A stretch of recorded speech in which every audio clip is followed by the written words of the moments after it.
Welcome back, Cardboard Warriors. How's everybody out there doing today? So tonight is the actual pre-release for Kamigawa Neon Dynasty. Hey, I said Dynasty instead of Destiny. That's first. I'm just going to do a video here, mostly for beginners, on some of the mechanics in here and also how to build a pre-release deck when you go to your pre-release tournament tonight. So if you've been playing for a while, you probably know as much or more than me, so this video may not be for you unless you just want to see what's in the pre-release pack, because we're going to open that. But yeah, we're going to get into it. We're gonna actually open this and see what cards we get and see what kind of pre-release deck we could kind of build out of this.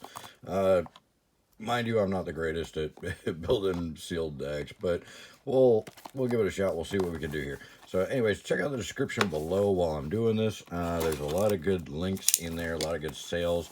I did put the Kamigawa stuff on Amazon up there. It is available for pre-order, and the price is guaranteed on pre-orders with Amazon because it is directly from Wizards of the Coast. So there's that.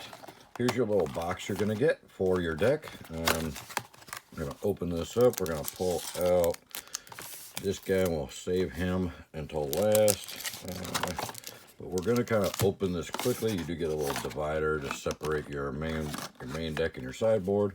You will get a 20-sided spin down counter. There you go. There's the Kamigawa logo on it. The Neon Dynasty logo anyway. These are spin downs, so rolling per turn, some people may have an issue with that because they have this crazy idea that you can actually manipulate the dice because they're a little slight bit heavier on one side than the other. I can't make it happen. I've never seen anybody do it. I've asked people to prove it to me. Nobody can prove it to me, but some people get their panties in a wad about that. So anyways, let's just to be warned, let's break in here, see what we get real quick. I'm going to separate them. Hey, you get off my finger. I'm going to separate them by color real quick as we go through them. Not going to worry about rarity at all. And I just have a habit of sorting by color alphabetically. So I always go black, blue, green, red, white artifacts in the front and lands in the front. So we're not going to worry about what we get aside from the rares, but we are going to separate by color here. Okay, so our rare is a Surge Hacker Mech, which is actually not bad for sealed. These vehicles, any kind of artifact, equipment, or vehicle is nice to get in a sealed deck because that means you can use it with whatever colors you decide to go with. We did get a dual land, which is nice. We got the red-green, so if we decide to go red-green, we have a dual land. Treasure token, that's always helpful. All right, so let's try and open it as fast as I kind of can and still sort it and try not to bump the camera too much, so bear with me here while we go through this. I know nobody cares about the commons and uncommons, but don't wreck the piles. But we're gonna kind of do this because this is how I do it at pre-release. So Thundery Rides You is our next rare. It's a red one, so and well, basic, cool basic, and a samurai token. All right. So pre-release kit's just you know, it's kind of a skill. Okay, we do have one of these lands, the Uncharted Haven.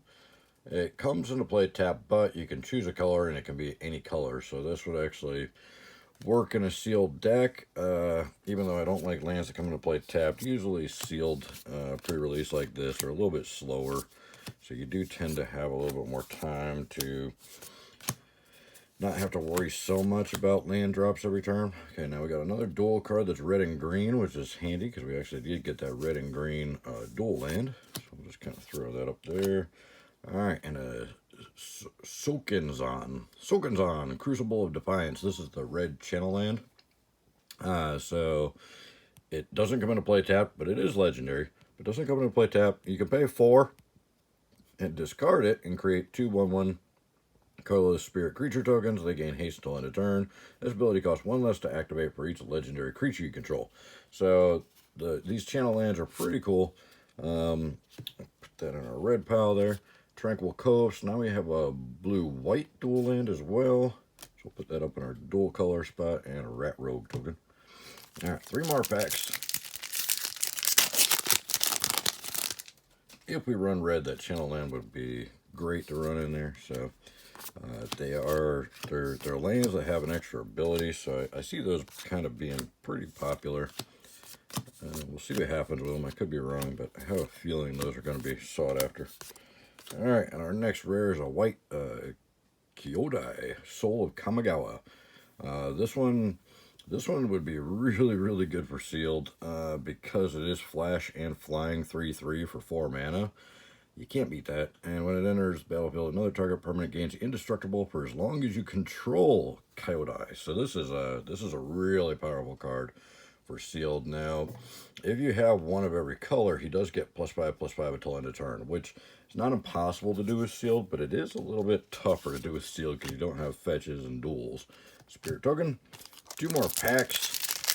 So far, no mythics. This pre-release pack is nowhere near as exciting as the first one I opened the other day on the channel. Go check that out. That pre-release pack was better than any of the boxes I've opened so far. It was amazing. So definitely check that out. 3 mythics in a pre-release pack is unheard of. All right. Hey, there we go. Finally got a mythic. It's a green one. Kodama of the West Tree. We'll put this up here. And another dual land, the white-black. So that's pretty cool. So we have gotten a decent amount of dual lands. They do come into play tapped, so they're not the greatest, but you do gain a life off of them. And dual lands really help out when you're doing multicolor in sealed here. And if we did get crazy and decide to go 5 colors, which, like I said, is not totally impossible. We got another one of these. So Mech Hanger is add 1 mana of any color. Spend this mana only to cast a pilot or vehicle spell. And then for 3, target vehicle becomes an artifact creature until end of turn, which is pretty handy. So that one may come in really handy if we decide to run some of the vehicles. And our rare is Risona, Asari Commander. It's a red-white duel. It does have haste. It's 3-drop, 3/3. And when it deals combat damage to a player, if it doesn't have an indestructible counter on it, put an indestructible counter on it. Whenever combat is dealt to you, remove an indestructible counter from Risona. So, that could be a game winner in sealed. That's pretty powerful for sealed. Our first foil. We only got 1 foil. Basic land and a flip token. All right. So there we have it. There's all the cards. So let's look at our. Oh, we got one more. Here we go. I had the Thousand Face Shadow in blue for our pre-release card, which does have an ninjutsu 4. It's a flying 1-drop 1/1. When it enters the battlefield from your hand, if it's attacking, okay, create a token that's a copy of another target attacking creature. That token enters the battlefield tapped and attacking. So that's pretty awesome. So with the ninjutsu, if you're not familiar with ninjutsu, which is a Kamigawa exclusive mechanic, what it is when you're attacking with a creature, you can actually pay the ninjutsu cost, right? For any creature that's unblocked, return an unblocked attacker you control to hand. Put this card onto the battlefield from your hand tapped and attacking. So basically you attack with like 2 creatures. One of them gets blocked. The unblocked one, after the blockers are declared, you can pay this 4 and instantly pick up that creature, throw this one into play, tapped and attacking, and then you get its triggered ability. So it's going to create a token that's a copy of another target attacking creature. So the one that got blocked, you can actually create a token copy of that one with this guy that's tapped and attacking. So you end up getting that creature still through unblocked, and the one that got blocked is still going to probably kill the defender. So, because most of the time they're going to block the bigger creature so they don't take as much damage. So that bigger creature gets blocked and they're going to kill their defender probably. The little one that gets unblocked, you can ninjutsu this guy in and create a token that's a copy of the bigger one. So pretty cool mechanic on this little guy right here. Because he's a 1-drop 1/1 flyer, there's a good chance this one may see a lot of play in the future. There's a possibility this one could be a big deal.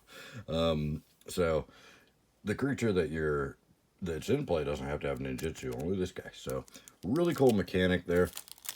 So ninjas are going to be a big thing in this like standard phase here. So our white cards, we're going to just kind of go through them real quick.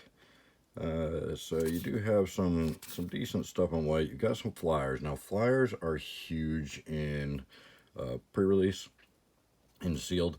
So that's a big thing. And we do have a few good flyers in white here. What else we got? We got a lot of combat tricks on the way as well, which helps in sealed. And we've got a removal for artifact, enchantment, or tapped creature, which may come into play quite a bit in this set because there is both enchantment creatures and we've got the vehicles, which are artifacts. So, and tapped creature, that's great removal. So this card right here is really good. We're going to count that as removal. We got a vigilance creature, which actually does pretty well in sealed. And then we got one of the new sagas. Okay, so if you're unfamiliar with sagas, what these are is they're enchantments that when you cast them, they come into play. You see these Roman numerals over here. Those are the turns. So the first turn right here, when you cast this for 4, you're going to get target creature you control gets +1/+1 against flying till end of turn. And then when the second turn comes around that this is into play, you see the number 2. You're going to get that same ability again. Target creature you control gets +1/+1 against flying till end of turn. And then number 3, the third turn that this one comes into play, exile this saga, then return to the battlefield transformed under your control. Now this is new for this set. Before, the sagas were just 3 or 4 turns. They would do different abilities and then you would sacrifice them. These actually then become transformed after they've run their cycle, and this becomes a 2/4 flyer. So this saga is yet another flyer in white. So we do have a bunch of good flyers, including a rare in white. And we've got a lot of good combat tricks and a removal. So white looks pretty strong in this deck. Let's look at our red really quick. And we do have a Trampler. Tramplers are very good. And this one also has a graveyard manipulation. When it attacks, or whenever a samurai or warrior, doesn't have to be this one, could be any samurai or warrior you control attacks alone, you may cast target artifact card from your graveyard this turn. So that's really good because there's a lot of artifacts in this set. And like I said, those vehicles, you can, you know, if you get a vehicle out there and it dies, then you can recast it, because it is an artifact, with this guy if you have a samurai or warrior that you attack alone with. So, here we go. We got another one that's same thing. Whenever a samurai or warrior attacks alone, you may discard a card if you do draw a card, so a little filter. You do have removal here. We got Kami's Flare. Removal is huge in sealed. Any way you can get rid of other people's threats, that's really, really important in sealed. So you don't want to go with any colors that don't have any removal, unless you got one color that's got a ton of removal that you can compensate with. But I recommend make sure you got a little bit of removal in every color that you stack, and decent removal. You've got another red one here that whenever another artifact enters the battlefield under your control, he gets +1 until end of turn. So it needs a 2-drop 2/2, so not bad there. So you got a lot of ability in red as well. We've got another saga in red as well. So this one, pay 5. First turn, you get to gain control of target creature until end of turn. Untap it, gains haste until end of turn. So you can steal one of your opponent's creatures and immediately attack with them, even if they just put it out. So you can hit them with their own creature there. And then turn 2, creatures you control get +1 until end of turn. And then 3, it transforms into a 3/3 trample haste. So pretty good card. We've got another artifact here that's a 1-drop. When it leaves the battlefield, exile the top card of your library until end of turn. You may play that card, so it gives you an extra card in hand basically. And you can sacrifice it for 3, create a 2/2 samurai creature with vigilance. So it's an artifact that is going to give you an extra card in your hand when you actually sacrifice it to create the 2/2 samurai with vigilance. And we did get that red channel land as one of our rares as well. So the red channel land is really good. We got an enchantment here. And when it leaves the battlefield, you actually create a 2/2 spirit token. So not too bad. Another combat trick, an instant. Oh, we got a second rare, the Thundering Kaiju, Raiju, who's got haste. He's a 3/3 for 4. Whenever it attacks, put a 1/1 counter on a target creature you control. Then, Thundering Raiju deals X damage to each opponent, where X is the number of modified creatures you control other than Thundering Raiju. So, this one, with all the equipments and enchantments and stuff, could get really, really powerful. So, red looks pretty decent. We've got destroy up to 1 artifact, put a 1/1 counter on up to 1 target creature. So this is actually pretty good because it's removal for artifacts and vehicles. And you get a counter on one of your creatures. So even if there's nothing to destroy, you can still use it to put a counter on one of your creatures, get that extra point of damage every turn. And then we got another aura here that gets, if it's a creature, it gets +2/+1. And then And we got a land enchantment that turns one of your lands into a 3/3 red spirit creature with haste. And if it's destroyed, sacrifice Crackling Emergent, and that land gains indestructible until end of turn. So it's kind of like a totem armor. If you're unfamiliar with those, it was a enchantment that you could put on the creature, and if the creature was going to die or got hit by anything, you could sacrifice the enchantment to save the creature. That's the same thing. So you can sacrifice this enchantment and save the creature. You can give him indestructible if he was going to die. So some pretty good stuff in red there. Green, we got our only mythic. We got the Kadoma of the West Tree, a 3-drop 3/3 with reach. Modified creatures you control have trample.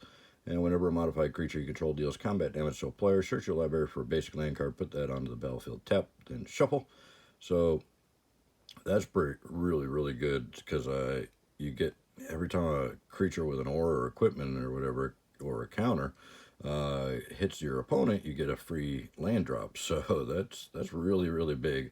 That's really going to ramp you up real fast. Thin out your deck from all the lands, so you can really just, start drawing the cards you really need to win.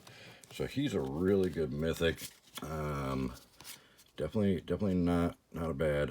We got another one of these enchantments that you put on a land, turn into a 4/5 green spirit creature with vigilance and haste. That's still a land. That's really powerful. And again, if that creature would be destroyed, you just sacrifice this, and you get the land gains indestructible, so you don't lose your land. It's not a creature anymore, but you don't lose your land. So really good.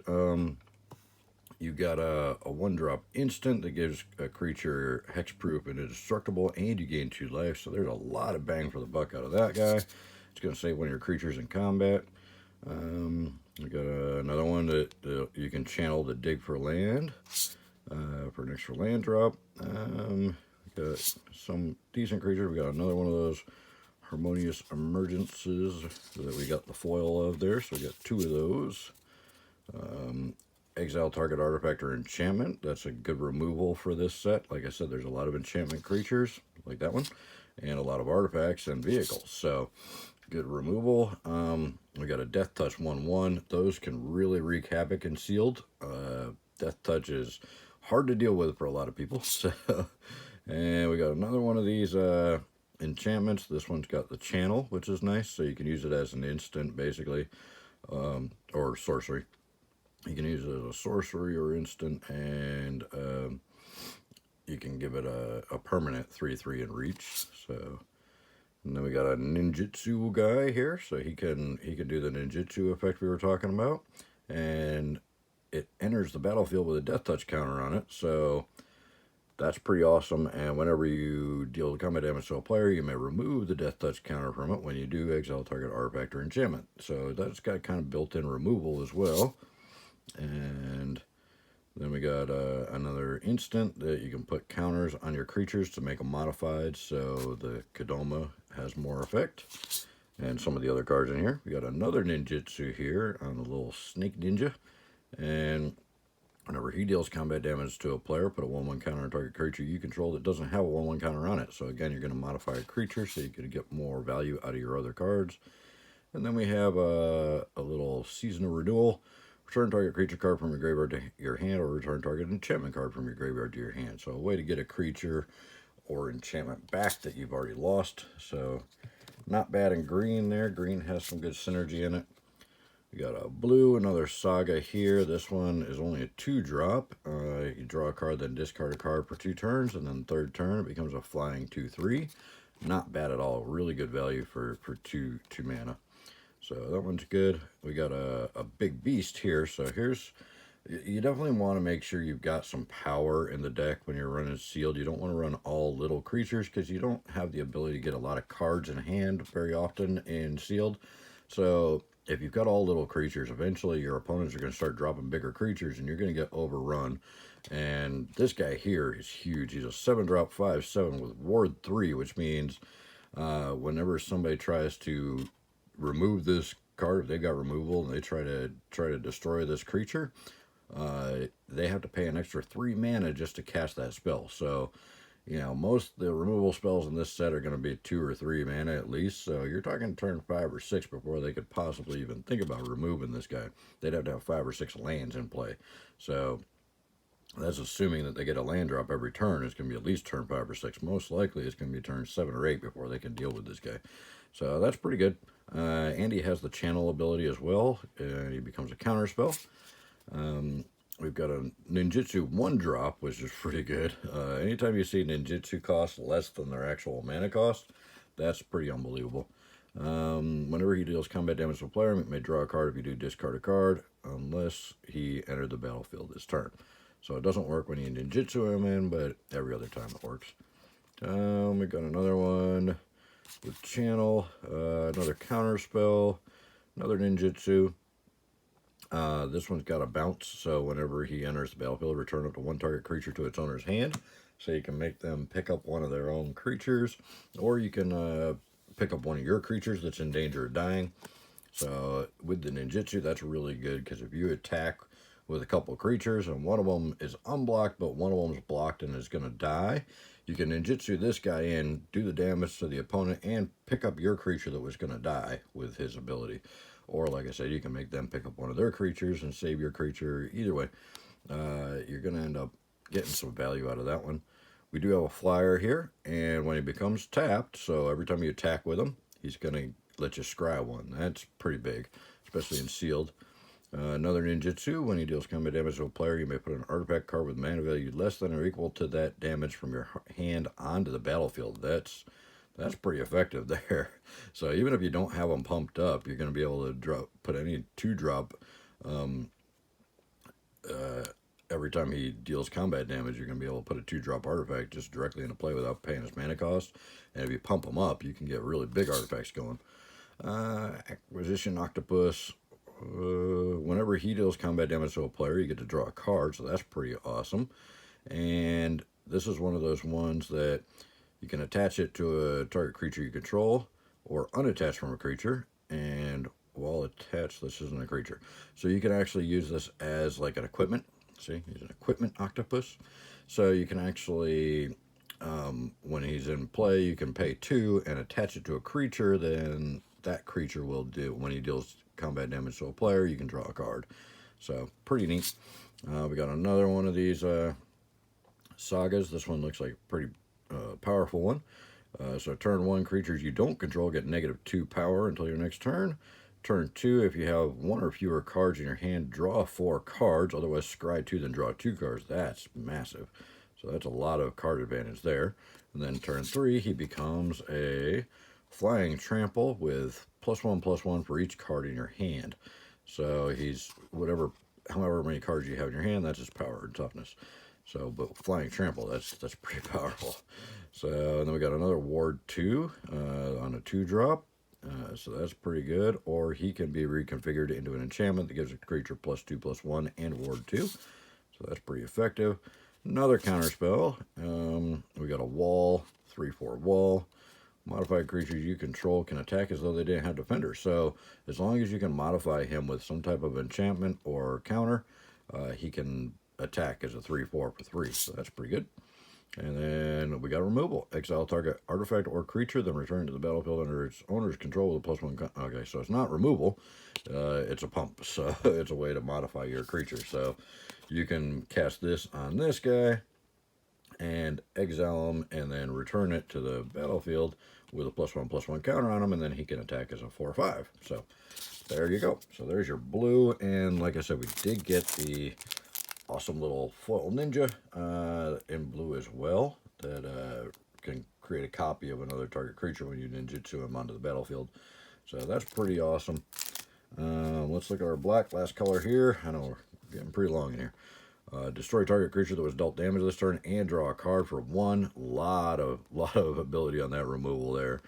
Yes, you have to find another way to deal damage to a creature, but for 1 drop to just draw a card is good, and then being able to remove a creature that was dealt damage. So you can, attack with a 1/1, they block with their 6/6, and you can kill it and draw a card for 1 mana and losing the little 1/1. It's not bad. Here we go. We got to sacrifice an artifact or creature, draw a card. Now, this is instant ability, and he can do it when he's already tapped and attacking. So this is actually pretty good. And he's 1-drop 1/2, which is good value as well. So with the red, where you can steal your opponent's creatures, you can steal your opponent's creatures and then sacrifice it and to draw a card. So you actually use this as removal for your opponent's creatures as long as you can steal them somehow. So that's actually really, really good ability. Plus, one of your creatures that's going to die anyway, you can sack to draw a card. So you're basically paying 2 to draw a card, and you're not getting any negative aspects out of that. So this guy's really, really good in black. If we were running black, this is definitely one that I'd stack in there. We do have another Saga. This one's pretty good. It's a 2-drop that turn 1, target creature gets +2/+2 until end of turn. Target creature gets -1/-1 until end of turn, or you gain 2 life. So you can choose any one of those 3. And then turn 2, again, choose any one of those 3. And then turn 3, he becomes a 2/3 creature with pay 1 life, add a black mana to your mana pool. Spend this mana only to cast an instant or sorcery spell. So not bad. It gives you that extra mana advantage if you need to cast spells, removal spells, or whatever, or get bigger creatures out that are going to do a lot more damage. Virus Beetle makes your opponent discard a card. We got a ninjutsu guy that whenever he deals combat damage to a player, you may discard a creature card. When you do, destroy target creature or planeswalker that player controls. So a lot of removal there. We got a guy that creates a treasure token, so that's pretty awesome. You can pop out treasure tokens, get a lot of mana advantage, plus have extra artifacts on the battlefield. We got a battle trick here. I love these. So until end of turn, target creature gets +1 and lifelink, and when it dies, return to the battlefield tapped under its owner's control. So you got a creature that's going to die anyway. You can always slap this on them at instant speed. You pump them up 1, which may kill your opponent's creature that was blocking them, and you get lifelink, so you're going to gain life for every point of power plus that 1. And then when it dies, you get it right back. So pretty awesome. Great card. And then you got this guy. When he enters the battlefield, return up to 1 target ninja or rogue creature card from your graveyard to your hand, or put target creature card from your graveyard on top of your library. So you get a creature back with him. So pretty awesome. We got another sorcery here. You can make somebody discard a card, and if you do, put 2 1/1 counters on a creature or vehicle you control. So you get to pump up your own creatures while making them discard. I don't like discard. Everybody knows that. I don't like counter spells or discard, but everybody's different. So discard is a way to get an advantage over your opponent and sealed. This one's almost a board wipe. All creatures get -2/-2 until end of turn. If a creature would die this turn, exile it instead. So if you got bigger creatures and your opponent's got all smaller creatures, you can pretty much wipe out their whole board with that one. We got a ninjutsu 5/5. That's pretty big. So you pay 4 and you're going to be able to slap a 5/5 onto the battlefield, tapped and attacking, that's unblocked. So this could be a big threat in black here. We got another removal, basically. Target creature gets -1/-1 until end of turn. It gets an additional -1/-1 until end of turn for each modified creature you control as you cast a spell. So if you got a bunch of enchanted creatures and stuff, this will be removal for a very big creature. So that is a great card.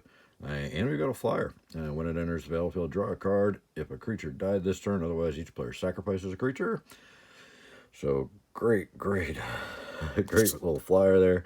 We've got another really good Saga that's a 1-drop. Turn 1, each opponent loses 1 life and you gain a life. Turn 2, same thing. Turn 3, you get to turn it into a 2/2 creature with menace, and all vehicles you control have menace. So this guy's huge. So he's a really, really good card. And we've got this 3-drop 2/2. Whenever it or equipped creature attacks, it gets +2 until end of turn. So it's a 4/2 when attacking, or you can make it a +2 when attacking equipment on another creature. So there you go. Let's look at our artifacts real quick. We got a 5-drop 3/2. When it enters the battlefield, search your library for an aura or shrine card, reveal it, put it in your hand, then shuffle. We got the guide bot. Enters the battlefield, put a 1/1 counter on target creature you control. So as you can see, there's a lot of ways to modify creatures and a lot of extra abilities. So for 4, you can tap this, draw a card. It costs 1 less to activate for each modified creature you control. So if you got 4 modified creatures, it's free. You just tap it, draw a card. So that's incredible card advantage there. We got a 2-drop 1/3 that gives you colorless mana to cast an artifact spell. or activate an ability. So that'll also, you can use it at lower, pay 1 on this as well. And then we got a 3-drop, add 1 mana of any color, or pay 1, tap another untapped artifact you control, draw a card, then discard a card. We got a vehicle. Oh, that's a white card. Oops. We got a vehicle that's flying and crew 1, so that's pretty cheap to crew. And a 3/2, so that's a really good card on white as well. And then we got another flying 1/1. When it enters the battlefield, create a 1/1 spirit creature token. So there we go. There's that. And then our multicolor cards. We got the haste in red and white, 3/3 for 3. And when it deals combat damage to player, if it doesn't have an indestructible counter, put an indestructible counter on it. And then whenever combat damage is dealt to you, remove an indestructible counter. So, and then we got a green and white enchantment creature with lifelink. Enchantment spells you cast cost 1 less to cast. And it's only 2-drop in green and white, so that could really lower your costs on a lot of your enchantment spells. And like I said, we got the 3 dual lands here. They're all different colors, unfortunately. But we got white and black, white and blue, and red and green. And then we got the red-green colorless invigorating hot springs. Enters the battlefield with 4 1/1 counters on it. Modified creatures you control have haste. Remove a 1/1 counter from hot spring. Put a 1/1 counter on target creature you control. Activate only as a sorcery and only once each turn. So for 3 mana, you're going to, for the next 4 turns, be able to put a counter on one of your creatures. And all your creatures that have any kind of modification have haste. So pretty much you're going to give your next 4 creature drops haste and a 1/1 counter on them for 3 mana. So that's a really good card. Looking over this, oh, and then we have the we have a vehicle over here as well.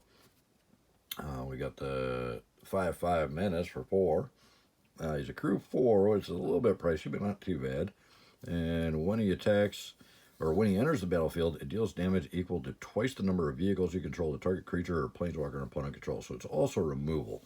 So that's a really good beast I'd definitely put in the deck, just because the ETB, you know, it's going to deal damage. You're going to get a creature removed, especially if you have a few vehicles out. Which, how many vehicles did we get? We got the 1 in white there, and then we got that one. So it looks like we only got 2, unless I missed one. So not too great, but you can probably get rid of a 1/1 or a 2/2 for free with that. And then it's a 4-drop for a 5/5, which down the road is going to give you a lot of advantage. Now we also did get this one that can give mana of any one color to cast a vehicle spell.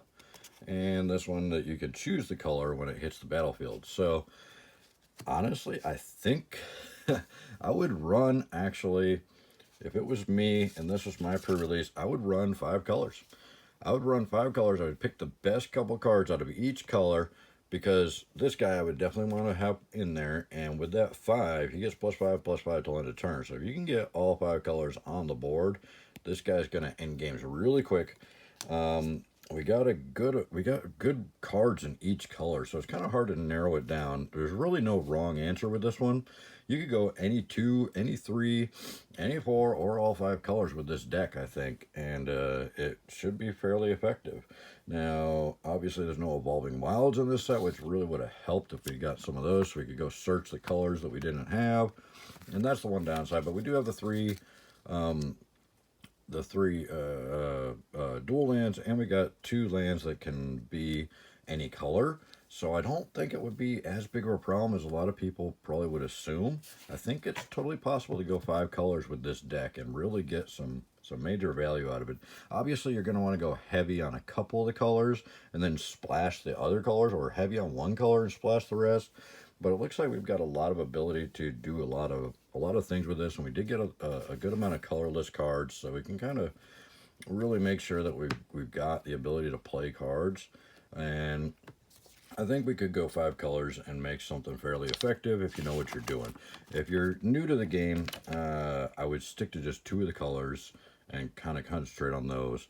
But pick the 2 that you think you got the best removal, and you've got the best area of flexibility. So what I mean by that is you've got some good low-cost stuff to get out there fast, and you've got some good big creatures, or ways to modify your creatures to get them really big.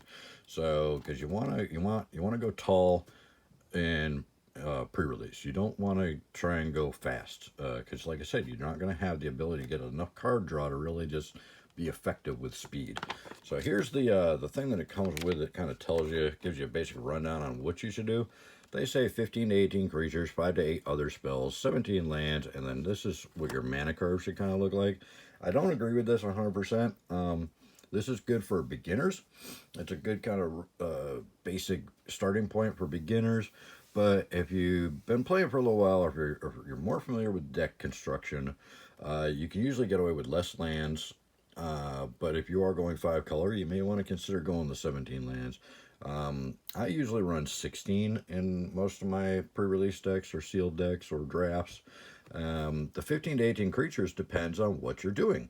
Like, for instance, this set, that may not be very good ratio because there's so many enchantments and counters and cards that benefit from creatures being enchanted or equipped or having counters on them, that sometimes you may want to actually go with a little bit less creatures, a lot more other spells, so you can get those modifications on the creatures to really get the most bang for the buck out of the creatures that are affected by those modifications.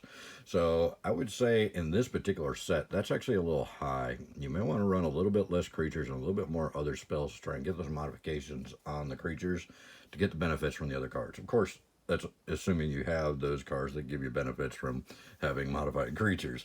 But as we saw, pretty much every color we had a couple of those cards that really got powerful with having the modified creatures.